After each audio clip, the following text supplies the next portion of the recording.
No pódio com os vencedores. Reflexão baseada em Hebreus 12, versos 1 a 3. Portanto, meus irmãos, também nós, uma vez que estamos rodeados por tão grande nuvem de testemunhas, livremo-nos de tudo o que nos atrapalha e do pecado que tenazmente nos envolve, e corramos com perseverança a corrida que nos é proposta, tendo os olhos fitos em Jesus, autor e consumador da nossa fé. Jesus, pela alegria que lhe fora proposta, suportou a cruz, desprezando a vergonha, e assentou-se à direita do trono de Deus. Pensem bem naquele que suportou tal oposição dos pecadores contra si mesmo, para que vocês não se cansem nem se desanimem. Meus irmãos e minhas irmãs, a palavra pódio nos arremete a um lugar de vitórias e recompensas. No pódio somente têm acesso os vencedores. Em nossa jornada neste mundo, alcançamos vários pódios humanos, momentos de vitórias que experimentamos na vida profissional e pessoal. Como é maravilhoso alcançarmos, depois de tanto esforço e dedicação, um lugar nestes pódios da vida. Muito mais além e mais importante do que um pódio simplesmente material e humano, o Deus eterno preparou um pódio espiritual para todos, sim, para todos os seus filhos e filhas. É exatamente sobre este pódio dos heróis da fé que o escritor aos Hebreus está tentando nos animar e nos aconselhar a buscarmos constantemente. O escritor aos Hebreus, no capítulo 11, faz uma relação de vários crentes do passado que obtiveram um bom testemunho através da fé e conquistaram um lugar neste pódio espiritual. Em muitas Bíblias, esta relação dos vitoriosos tem como título Os Heróis da Fé.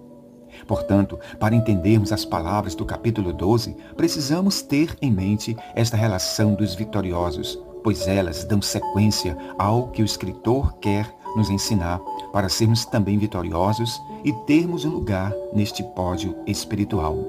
Em primeiro lugar, ele nos aconselha a fortalecermos a fé através do bom testemunho desses crentes do passado. Portanto, também nós, uma vez que estamos rodeados por tão grande nuvem de testemunhas, disse ele. Esta nuvem de testemunhas, elencadas no capítulo 11, não foram colocadas ali à toa. Cada uma destas testemunhas traz em si um testemunho poderoso corroborado pela fé que tiveram em Deus e na sua palavra.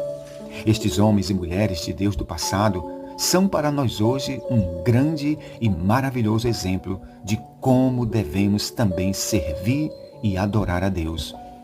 O que fez estes crentes do passado darem um bom testemunho, senão a fé verdadeira que eles professavam em palavras e atitudes? O que significa ter um bom testemunho? Significa expressar confiança em Deus e nas suas promessas, mesmo diante do impossível e das lutas que enfrentamos. Significa vencer todas as adversidades da jornada e se manter fiel a Deus e à sua palavra. Significa honrar a Deus em toda e qualquer situação da vida. Como está o nosso testemunho? Temos dado um bom testemunho ou um mau testemunho? Meus irmãos e minhas irmãs, Jesus fez um alerta para aqueles que vivem dando mau testemunho no meio do povo de Deus, dizendo: é inevitável que fatos ocorram que levem o povo a tropeçar na fé, mas ai da pessoa por meio de quem vêm os maus testemunhos. Seria melhor que tal pessoa fosse atirada ao mar com uma pedra de moinho amarrada ao pescoço, do que induzir um destes pequeninos a pecar. Lucas 17, versos 1 a 2. Percebam quão séria é esta questão do mau testemunho. O mau testemunho não prejudica apenas quem pratica, mas também quem vê e ouve. Como é maravilhoso ser um exemplo de bom testemunho. Deus espera e deseja que os seus servos sejam portadores de um bom testemunho. Quando damos um bom testemunho, muitas vidas são alcançadas, abençoadas e transformadas. Jesus ressaltou o bom testemunho comparando seus servos ao sal da terra e à luz do mundo. Que a nossa maneira de viver e de se portar neste mundo seja sempre um bom testemunho para a glória de Deus. Em segundo lugar, o autor nos aconselha a olharmos para nós mesmos, dizendo: livremo-nos de tudo que nos atrapalha e do pecado que tenazmente nos assedia. Olhar para nós mesmos no sentido de fazermos uma alta análise. Como disse Paulo, examine-se, pois, o homem a si mesmo. Este olhar para nós mesmos é deveras importante. Se verdadeiramente queremos alcançar este pódio espiritual, pois ninguém conhece o próprio interior do homem, senão ele mesmo e o Espírito Santo de Deus. Aqui o autor nos coloca duas situações que nos atrapalham na conquista deste pódio: os pesos desnecessários e os pecados que tenazmente nos assediam. Por isso, se faz tão necessário fazermos este exame interior. Ninguém consegue avançar na caminhada cristã levando consigo pesos e bagagens desnecessárias. Cada um de nós sabe exatamente que pesos e pecados são estes que devemos lançar fora a fim de alcançarmos este pódio na corrida espiritual. Abraão, certo dia na sua jornada, teve que colocar fora os pesos que estavam lhe atrapalhando. O mesmo aconteceu com Jacó, quando voltava para a sua terra, e com tantos e tantos outros servos de Deus do passado. Jesus, quando chamou os pescadores da Galileia, eles jogaram fora as suas redes. Portanto, nós também precisamos lançar fora aquilo que nos está impedindo de crescer e avançar em nossa caminhada. O que está nos impedindo de sermos homens e mulheres segundo o coração de Deus? Quais são os pesos e pecados que estão nos atrapalhando de avançarmos em direção a este pódio dos vencedores? Esta resposta, somente eu e você sabemos. Esta resposta, ela faz parte do interior de cada um de nós. Pois nada e ninguém, senão Deus, pode julgar os nossos atos, palavras e pensamentos. Em terceiro lugar, devemos olhar com perseverança a corrida que nos está proposta. Dizendo, o autor falou: e corramos com perseverança a corrida que nos está proposta. A perseverança é uma atitude deveras importante em nossas vidas e em todas as áreas, principalmente na corrida espiritual. Perseverar significa persistir em alcançar uma meta ou alvo. Jesus, nos seus ensinos falando da perseverança, disse: aquele que perseverar na fé até o fim, esse será salvo. Neste mundo há muitos ladrões da perseverança. O pior deles é a nossa própria carne com seus desejos. Andar guiado pelo Espírito Santo é a grande solução de Deus para nós, os seus servos. O próprio escritor aos Hebreus, no capítulo 10, nos alerta dizendo: por isso, não abram mão da confiança que vocês têm. Ela será ricamente recompensada.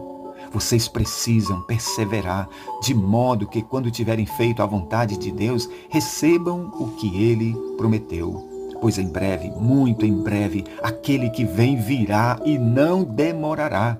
Mas o meu justo viverá pela fé, e se retroceder, não me agradarei dele.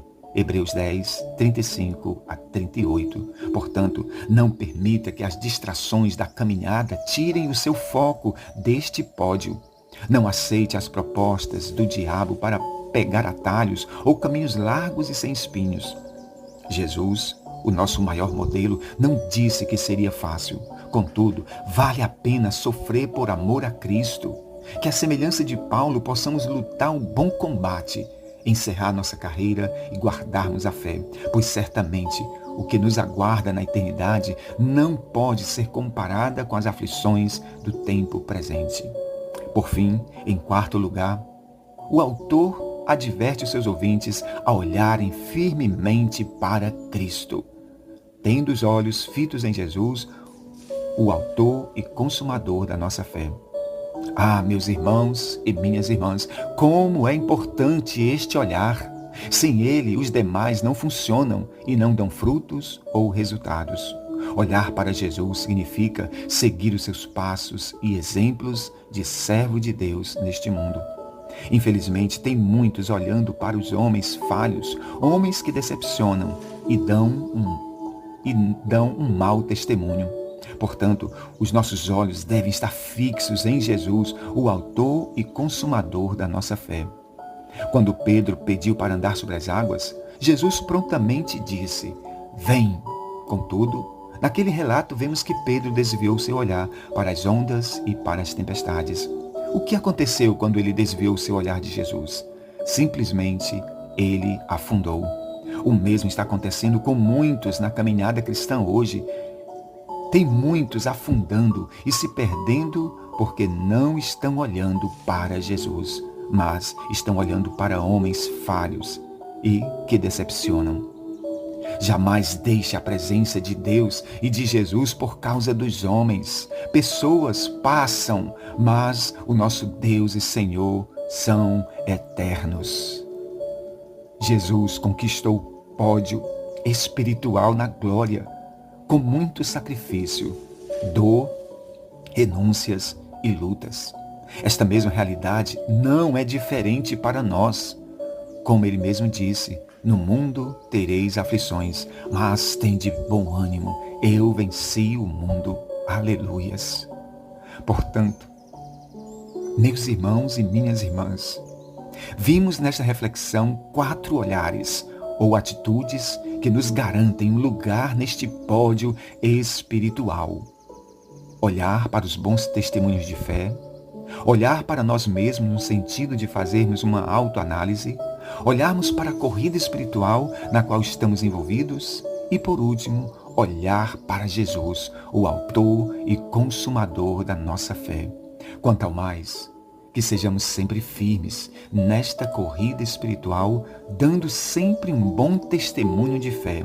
Que sejamos sempre constantes na vigilância, no temor e na obediência à palavra de Deus. Por fim, que sejamos sempre abundantes na obra do nosso Deus, sabendo que no Senhor o nosso trabalho e dedicação não são em vão, mas teremos uma grande e maravilhosa coroa no pódio com os vencedores, a vida eterna. Como disse Jesus, guarda o que tens, para que ninguém tome a tua coroa. Que a graça do Filho, o grande amor do Pai e as consolações do Espírito Santo sejam com todos nós, hoje e sempre. Amém.